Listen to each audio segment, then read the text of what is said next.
केरल के वायनाड में मंगलवार सुबह तेज बारिश के चलते लैंडस्लाइड हुई। हादसे में 2 लोगों की मौत हो गई है, 8 घायल हैं और कई लोगों के मलबे में दबे होने की सूचना है। मीनाक्षी ब्रिज के पास यह हादसा हुआ। यहां मल्लपुरम वायनाड टनल प्रोजेक्ट के कंस्ट्रक्शन का काम चल रहा है।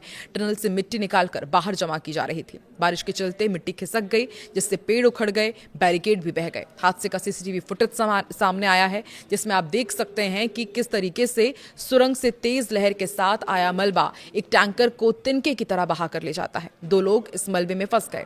पुलिस एनडीआरएफ की टीम रेस्क्यू कर रही है। मलबा हटाने के लिए जेसीबी मशीनें लगाई जा रही हैं और अधिकारियों के अनुसार लगातार बारिश के कारण सुरंग कंस्ट्रक्शन का काम तो रोक दिया गया था, लेकिन लैंडस्लाइड की वजह से सब कुछ तहस नहस हो गया। मलपुरम वायनाड टनल प्रोजेक्ट के तहत मलपुरम को वायनाड से सुरंग के जरिए जोड़ना है। टनल की लंबाई करीब 8.25 किलोमीटर है और इसकी लागत करीब 2200 करोड़ रुपए है। 2 साल पहले भी वायनाड में एक के बाद एक 3 भूस्खलन हुए थे, आपको याद होगा। उसकी भी इसी तरह से दिल दहला देने वाली तस्वीरें सामने आई थी। उस दौरान 400 से ज्यादा जाने गई थी और अब एक बार फिर से लैंडस्लाइड ने वायनाड में भारी तबाही मचाई है। वहीं जम्मू कश्मीर की यदि बात की जाए तो जम्मू कश्मीर के डोडा में ऊपरी इलाकों में बादल फटने से बाढ़ आ गई है। पहाड़ों से पत्थर और मलबा गिरने से घर और दुकानों को नुकसान पहुंचा है। सड़कों पर कई गाड़ियां मलबे में दब गई, बहती हुई नजर आई।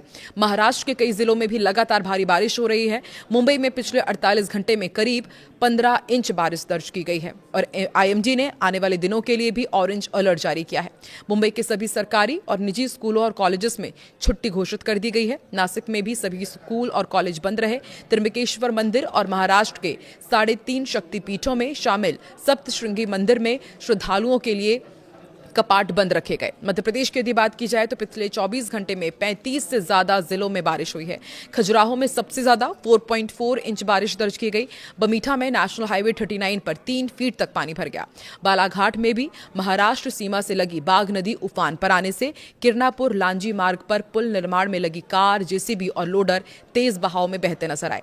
दिल्ली एनसीआर में मानसून ने दस्तक दे दी है। झमाझम बारिश का दौर देखा जा रहा है और मंगलवार को दोपहर से दिल्ली समेत पूरे एनसीआर में तेज बारिश हो रही है। भारी बारिश को लेकर मौसम विभाग ने पूरे इलाके में आने वाले दिनों के लिए भी रेड अलर्ट जारी किया है। बारिश के बाद दिल्ली वालों को उमस और गर्मी से कुछ राहत जरूर मिली है और मौसम विभाग का कहना है कि अगले 2 दिनों तक राजधानी में बारिश और तेज हवाओं का दौर अब भी जारी रहेगा।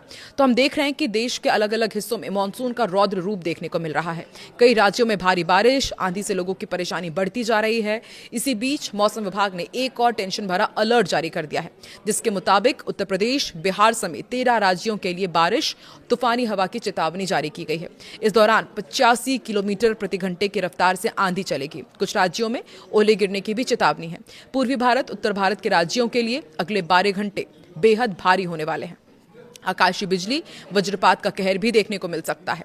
आने वाले दिनों में दक्षिण पश्चिम मानसून उत्तरी अरब सागर के कुछ और हिस्सों, गुजरात के बाकी हिस्सों और राजस्थान और हरियाणा के कुछ और इलाके में आगे बढ़ रहा है। निचली टेप्रोस्कोपिक जो स्तर पर दक्षिण पश्चिम राजस्थान और उसके आसपास के इलाके हैं, वहां पर ऊपरी हवा का चक्रवाती परिसंचरण बना हुआ है। अब आपको बताते हैं कि आने वाले दिनों में जो देश के दूसरे हिस्से हैं, वहां पर मौसम का हाल कैसे रहेगा। 13 राज्यों में फिलहाल बारिश आंधी का अलर्ट किया गया है और मौसम विभाग की भविष्यवाणी के मुताबिक 13 जुलाई तक देश के 13 राज्यों में उत्तर प्रदेश, दिल्ली, बिहार, हरियाणा, उत्तराखंड, हिमाचल, जम्मू कश्मीर, झारखंड, पश्चिम बंगाल, ओडिशा, मध्य प्रदेश, छत्तीसगढ़ और केरल में भारी बारिश और आंधी की चेतावनी है। इस दौरान तेज हवा की झोंके लोगों की मुश्किलें बढ़ाएंगी। किसानों और मछुआरों को सुरक्षित स्थानों पर जाने की सलाह दी गई है। दिल्ली में बताया जा रहा है कि मौसम विभाग के अनुमान के मुताबिक तूफानी बारिश होने की चेतावनी है। इस दौरान 70 से 80 किलोमीटर प्रति घंटे की रफ्तार से तेज आंधी चल सकती है। वहीं दिल्ली में अधिकतम तापमान 29 डिग्री सेल्सियस तो न्यूनतम तापमान 27 डिग्री सेल्सियस तक गिर सकता है। उत्तर प्रदेश की यदि बात की जाए तो उत्तर प्रदेश में तेज हवा की चेतावनी जारी की गई है। भारी बारिश भी होगी। मथुरा, बुलंदशहर, फिरोजाबाद, झांसी, महोबा, हमीरपुर, ललितपुर, जालौन, अलीगढ़, कानपुर, ज्योतिबा फूले नगर, वाराणसी, प्रयागराज, अयोध्या और देवरिया में भारी बारिश और आंधी का अलर्ट है। इस दौरान 80 किलोमीटर प्रति घंटे की स्पीड से आंधी चलेगी। वहीं लखनऊ में अधिकतम तापमान 31 डिग्री सेल्सियस तो न्यूनतम तापमान 28 डिग्री सेल्सियस दर्ज किया गया। बिहार की यदि बात की जाए तो बिहार में भी आंधी और बारिश का अलर्ट जारी किया गया है। पटना, गया, सारण, सिवान, बक्सर, वैशाली, मुजफ्फरपुर, समस्तीपुर, दरभंगा, मधुबनी, पूर्णिया, कटिहार, भागलपुर, मुंगेर, खगड़िया, ये वो तमाम इलाके हैं जहां पर भारी बारिश और तूफान की चेतावनी जारी की गई है। 70 किलोमीटर प्रति घंटे की स्पीड से तेज हवाएं चल सकती है। और झारखंड की बात की जाए तो झारखंड में पलामू, गढ़वा, रांची, दुमका, जमशेदपुर, हजारीबाग, देवघर, लातेहार, खूंटी, सरायकेला, पाकुड़ में भारी बारिश और आंधी का अलर्ट है।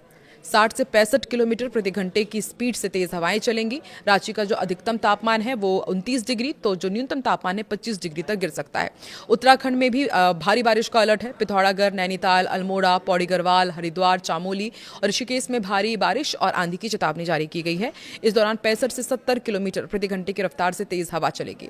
वहीं देहरादून में अधिकतम तापमान 25, तो वहीं न्यूनतम तापमान 24 डिग्री सेल्सियस तक पहुंच सकता है। हिमाचल प्रदेश में भी कुछ ऐसे हाल रहने वाले हैं। शिमला, सोलन, सिरमौर, कुल्लू, ऊना, बिलासपुर, कांगड़ा, किन्नौर और चंबा में हल्की बारिश और आंधी का अलर्ट जारी किया गया है और इस दौरान 70 से 80 किलोमीटर प्रति घंटे की रफ्तार से हवाएं चलेंगी। जम्मू कश्मीर में यदि बात की जाए तो यहां पर तेज बारिश और आंधी का अलर्ट है।